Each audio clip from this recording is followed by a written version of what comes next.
دنیا میں باعث رحمت ہے یعنی فضل ربانی ہے شکر خدا کا لاکھ لاکھ ہم حکمائے یونانی ہیں، ہم حکمائے یونانی ہیں۔ دنیا میں باعث رحمت ہے یعنی فضل ربانی ہے شکر خدا کا لاکھ لاکھ ہم حکمائے یونانی ہیں، ہم حکمائے یونانی ہیں، یونانی ہیں۔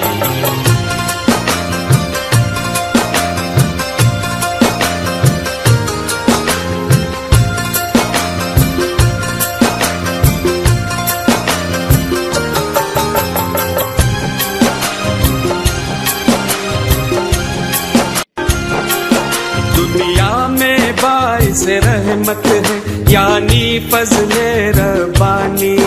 ہے شکر خدا کا لاکھ لاکھ ہم حکمائے یونانی ہیں، ہم حکمائے یونانی ہیں۔ دنیا میں باعث رحمت ہے یعنی فضل ربانی ہے شکر خدا کا لاکھ لاکھ ہم حکمائے یونانی ہیں، ہم حکمائے یونانی ہیں، یونانی ہیں۔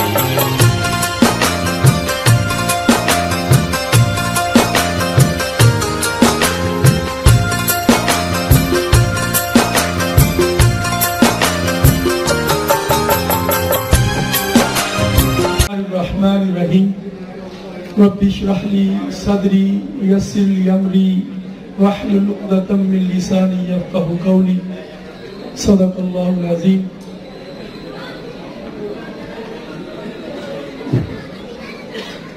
آج کئی سال کے بعد پاکستان طبیہ کالج کے اس الوداعی تقریب میں ہمارے عبد العزیز قائد محترم و مکرم حکیم حافظ محمد یونس رحمت اللہ علیہ، ان کی غیر موجودگی میں پہلی بار آپ کے سامنے اس کالج کی تقریب میں حاضر ہوں، اور خوشی اور دکھ کے ملے جلے رجحان کے ساتھ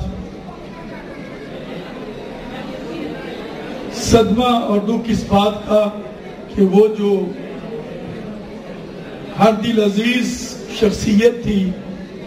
جو پیار بانٹنے والی شخصیت تھی، جو احترام بانٹنے والی شخصیت تھی، کہ جن کے بارے میں ایک بزرگ نے فرمایا کہ بڑے لوگوں کی نشانی یہ ہوتی ہے کہ ان کی محفل میں ہر ایک اپنے آپ کو بڑا محسوس کرتا ہے۔ حافظ صاحب وہ شخصیت تھے کہ جن کے ساتھ، جن کے پاس جو بھی بیٹھتا، حافظ صاحب ان کو اتنی عزت دیتے۔ حالانکہ حافظ صاحب کئی لحاظ سے، کئی حوالوں سے وہ دیندار بھی تھے، حافظ قرآن بھی تھے، استاد بھی تھے، حاذق طبیب بھی تھے، ایک کالج کے مالک بھی تھے، ایک دوا ساز ادارے کے مالک بھی تھے، اور اتنی دولت سے مالا مال ہونے کے باوجود ایک بیٹے ہوئے انسان تھے۔ ان کے پاس جو بھی بیٹھتا وہ اپنے آپ کو بڑا ہی محسوس کرتا۔ یہ حافظ صاحب کے بڑے ہونے کی بہت بڑی نشانی تھی۔ آئیے میرے ساتھ ایک بار دعا کر دیجئے، اللہ تعالیٰ قبلہ حکیم حافظ محمد یونس صاحب کی قبر پر اپنی رحمتوں کی بارش برسا دے۔ یا اللہ ہمارے اس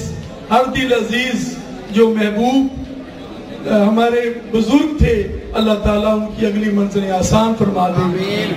اللہ تعالیٰ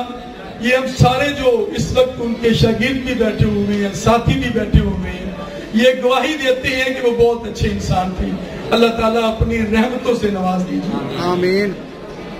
خواتین و حضرات، نیشنل کونسل فار طب کا الیکشن اور اس کے بعد میرے بھائی حکیم حافظ فرید یونس،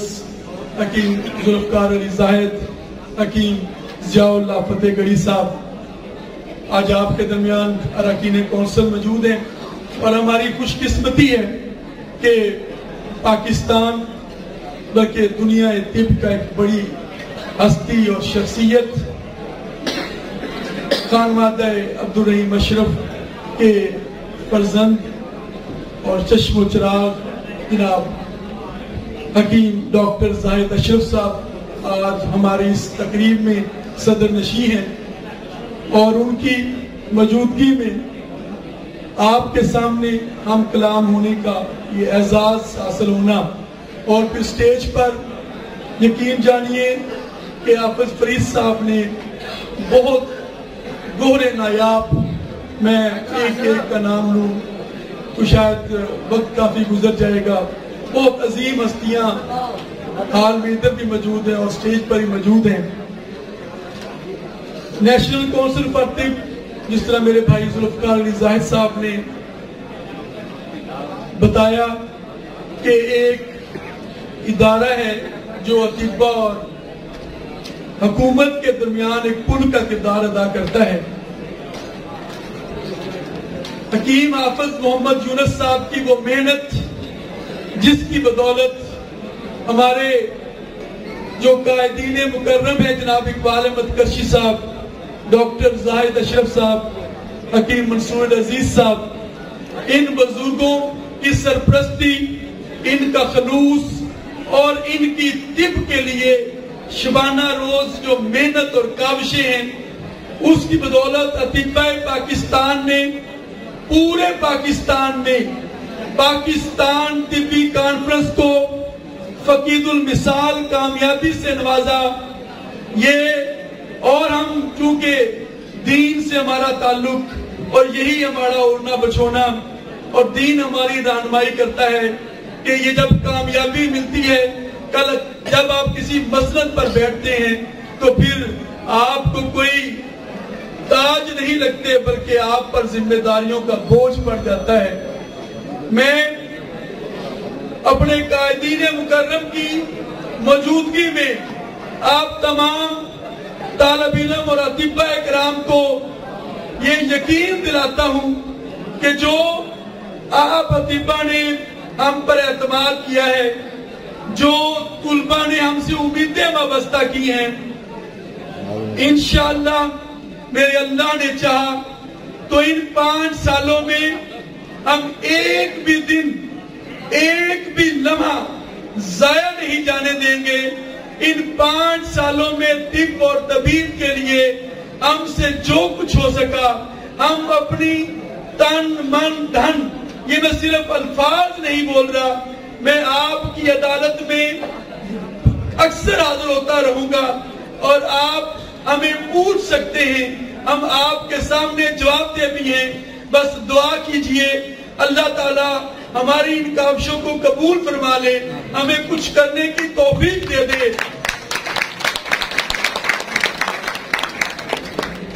میں یہ سمجھتا ہوں کہ 5 سال پہلے اگر ہم آپس میں بیٹھتے تھے، باتیں کرتے تھے، جب وہ دور ہم یاد کرتے ہیں جب ہیلتھ کیئر کمیشن کی وجہ سے ہمارے مطب بند ہو رہے تھے، جب ڈریپ کی وجہ سے ہمارے دوا سازی ادارے ختم ہو رہے تھے، اور جب ریگولیٹرز کی وجہ سے ہم پر پابندیاں لگائی جا رہی تھی، اللہ کے فضل و کرم سے پاکستان طبی کانفرنس کے لیڈروں نے، قائدین نے اپنے خادمین کو حکم دیا کہ طبا کے لیے باہر نکلیں اور ان کی آسانیوں کی بندوبست کریں۔ ہم نے ہر ممکن کوشش کی۔ آج الحمدللہ میرا بھائی خرم صاحب نے بیٹھا ہوئے، چنیوٹ بھی آرام کے ساتھ پریکٹس کر رہا ہے، جنگ میں بھی سکون کے ساتھ پریکٹس ہو رہی ہے، فیصلہ آباد میں بھی آج اطباء کو وہ پریشانی لاحق نہیں ہے جو آج سے 4-5 سال پہلے ہوا کرتی تھی، اور ہم اس بات پر یقین رکھتے ہیں کہ طب اور طبیب کی آخری حد تک ان کی عزت اور وقار میں اضافہ کرنے کے لیے ہمیں جہاں تک جانا پڑا ہم جائیں گے انشاءاللہ. آپ کے حقوق کی آواز اٹھائیں گے اور آپ کے عزت اور وقار کی حفاظت کریں گے. دوستو، پوری دنیا آج صرف الفاظ کی حد تک نہیں، پریکٹیکلی آپ کی طرف دیکھ رہی ہے. میرا خاص طور پر مخاطب آج جو سال چہارم کا فارغ التحصیل طالب علم ہے، یہ آپ کی طرف دیکھ رہی ہے. آج ہم نے اپنے کردار سے، اپنے علم سے اور اپنے جو بزرگ اساتذہ کرام سے سیکھا ہوا فن ہے اس سے ثابت کرنا ہے. جس طرح صوفی برکت علی صاحب فرمایا کرتے ہیں، ان کا قول ہے کہ ہر چیز اپنے اصل کی جانب لوٹتی ہے، اور یہ قرآن شریف کی ایک کلو شیء یرجع الی اصلہ. اور علم کا وارث، کسی بھی وراثت کا حقدار، اصل اس کا وہ ثابت کرنا پڑتا ہے. اور ہمیں اپنے اس عظیم ورثے کی صحیح وارث ثابت کرنا ہے اپنے کردار سے، اپنے عمل سے اور اپنے فن میں عبور حاصل کر کے. آخری بات کر کے اجازت چاہوں گا، کیونکہ حافظ صاحب مرحوم فرمایا کرتے تھے کہ طلباء کو کوئی باتیں بھی شیئر کرنی ہے، کوئی باتیں بھی کرنی ہے تاکہ یہ جو اپنی عملی زندگی میں جائیں. تو دوستو، ہمیں آنے والا دور بیماریوں کے حوالے سے چیلنج بھی ہے. ڈاکٹر خلیل صاحب اور خالد صاحب اسٹیج پر تشریف رکھتے ہیں کہ یہ ماہرین فن ہیں. جناب لودھی صاحب بھی بیٹھے ہوئے ہیں. عالمی جائزے یہ بات ثابت کر رہے ہیں کہ جس طرح تیزی کے ساتھ اینٹی بایوٹکس ریزسٹ ہو رہی ہیں، اگر شرح یہی رہی تو 2030 تک ایلوپیتھی کے پاس کوئی بھی دوا موجود نہیں ہوگی جس سے وہ بیماریوں کا علاج کر سکے. اس بات نے پوری دنیا کے سائنسدانوں کو اور ماہرین کو اس نقطے پر لا کھڑا کیا ہے کہ ایک دفعہ پھر طب یونانی اور قدرتی طریقہ علاج کی طرف رجوع کیا جائے. یہی وجہ ہے کہ چین جس کی معیشت تیزی سے ترقی کر رہی ہے، آج وہ بھی ٹی سی ایم کے نام سے پوری دنیا میں پینیٹریٹ کر رہا ہے. آپ دوست سارے جانتے ہیں، میڈیا سے آگاہ ہیں، اخبارات پڑھتے ہیں، یوٹیوب دیکھتے ہیں کہ چین کو کہیں سے ہلکی سی سمیل آ جائے کہ اس فیلڈ میں ترقی ہو سکتی ہے تو وہ اس کے پیچھے چڑھ دوڑتے ہیں. پہلے انہوں نے کھلونوں کی طرف توجہ دی، پھلوں کی طرف توجہ دی، سبزیوں کی طرف توجہ دی. آج ہماری ہر ریڑھی پر جو آڑو ہے وہ چین سے آتا نظر آتا ہے. $1 شاپ پہ کھلونے اور پلاسٹک کی چیزیں وہ چین کی آتی نظر آتی ہیں. مگر اب اس نے یہ دیکھ لیا کہ آنے والا دور یہ نیچرل میڈیسن کا دور ہے، تو اب وہ ٹی سی ایم کے نام سے پوری دنیا میں اب وہ سرگردہ ہے اور اس کا پہلا جو مرکز ہے وہ پاکستان بن چکا ہے. ہم نے اپنے عمل سے اور اپنے فن کی اس پوری قوت کے ساتھ اس کا مقابلہ کرنا ہے اور اپنے آپ کو منوانا ہے. جو بنیادی ہمارے اصول ہیں، میں صرف ایک بات کر کے اسباب ستہ ضروریہ، جناب عبداللطیف جوید صاحب تشریف رکھتے ہیں استاد محترم، کہ اسباب ستہ ضروریہ تمام طالب علموں کو ان کو اس طرح یاد کرنا ہے کہ جب پریکٹس میں بیٹھے تو یہ 6 چیزیں ان کی انگلیوں پر ہوا، معقول و مشروع، حرکت و سکون و بدنی، حرکت و سکون نفسانی اور نیند اور بیداری، احتباس اور استفراغ، یہ 6 چیزیں جب آپ ان کے پوری فلسفی سمجھ جائیں گے تو میں یقین جانیے جو ہمارا طب سب سے پہلے کہتی ہے کہ اگر آپ کو بیمار پڑ جائیں تو پہلا طریقہ کیا ہے کہ آپ پرہیز کریں، اور پرہیز کی روشنی آپ کو اسباب ستہ ضروریہ سے ملے گی. اگر آپ ان اسباب کو یاد کر لیتے ہیں، آپ کے پاس کوئی دوائی نہیں ہوتی ہے اور اکثر آپ کو میرا جب انٹرویو ہوا تو پہلا سوال ہی یہ کیا گیا مجھے کہ ایک مریض آپ کے پاس آتا ہے بلڈ پریشر کا، آپ کے پاس کوئی دوائی نہیں ہے، آپ کیا کریں گے؟ تو ہم تو حکیم یہ ہیں کہ ہمارے پاس کوئی دوائی نہ ہو تو ہمارے علاج کا آغاز کس چیز سے ہوتا ہے؟ سب سے پہلے ہم نے تدبیر کرنی ہے، پرہیز سے آغاز کرنا ہے، پھر علاج بھی تدبیر ہے، بہت آخر میں جا کر علاج بھی دباؤ کی بات آتی ہے، اور پھر ہم ریجیمنٹل تھراپی جو تدبیر ہے، علاج بھی تدبیر ہے، یہ ہمارا جو اگلا دور ہے ہم نے اس پر فوکس کرنا ہے۔ وہ جو ہمارا عروج تھا جس میں ہم ہجامہ کیا کرتے تھے، جس میں ہم مساج کیا کرتے تھے، جس میں ہم جھونکے لگایا کرتے تھے، جس میں ہم فسد کیا کرتے تھے، یہ ساری ہماری طب کا حسن تھا۔ آئیے عہد کریں کہ ان ساری چیزوں کو دوبارہ عروج دیں گے، ان کو سیکھیں گے، ان کو اپنے مطلب کا حصہ بنائیں گے، اور انشاءاللہ ہماری پریکٹس چار کام کر دیں گے۔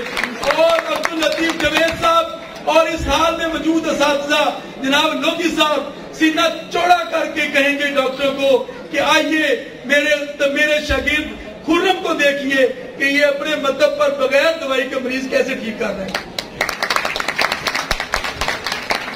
آئیے عہد کرتے ہیں کہ اللہ تعالیٰ ہمیں صحیح معنوں میں لفظ بول رہا ہوں حکیم، اللہ ہمیں صحیح معنوں میں حکیم بننے کی توفیق عطا فرما۔ آمین۔ اللہ ہمیں اس فن کی لاج رکھنے کی توفیق عطا فرما۔ اللہ ہم سب کا حامی و ناصر ہو۔ پاکستان زندہ باد، طب ایمانی کی